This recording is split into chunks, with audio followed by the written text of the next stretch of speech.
નમસ્કાર, આપ જોઈ રહ્યા છો નેશન પ્લસ ન્યૂઝ. હું છું આપની સાથે હેતલ ભગત. વિદ્યાર્થીઓમાં વધતા જતા આત્મહત્યાના કિસ્સાઓ રોકવા માટે હવે શૈક્ષણિક સંસ્થાઓમાં મોટા ફેરફારો થવા જઈ રહ્યા છે. સુપ્રીમ કોર્ટના આદેશ બાદ રચાયેલી નેશનલ ટાસ્ક ફોર્સના નિર્દેશનોને પગલે વડોદરાની MS યુનિવર્સિટી સહિતની સંસ્થાઓને હોસ્ટેલમાં મહત્વના ફેરફાર કરવાની સૂચના આપવામાં આવી છે.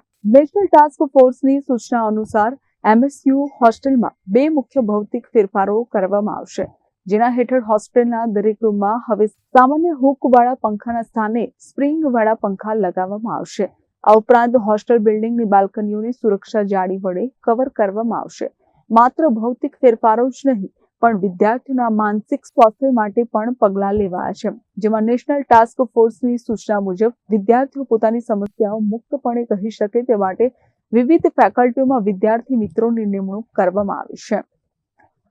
અત્રે ઉલ્લેખનીય છે કે નેશનલ ટાસ્ક ફોર્સની સૂચનાની મહત્વપૂર્ણ સૂચનાઓના પાલન માટે MS યુનિવર્સિટીમાં અંદાજે 500 જેટલા પંખા બદલવાની કામગીરી કરવી પડશે તેવો અનુમાન લગાવવામાં આવી રહ્યો છે, કારણ કે MSU હોસ્ટેલમાં 500 જેટલા રૂમ હોવાનો અંદાજ છે.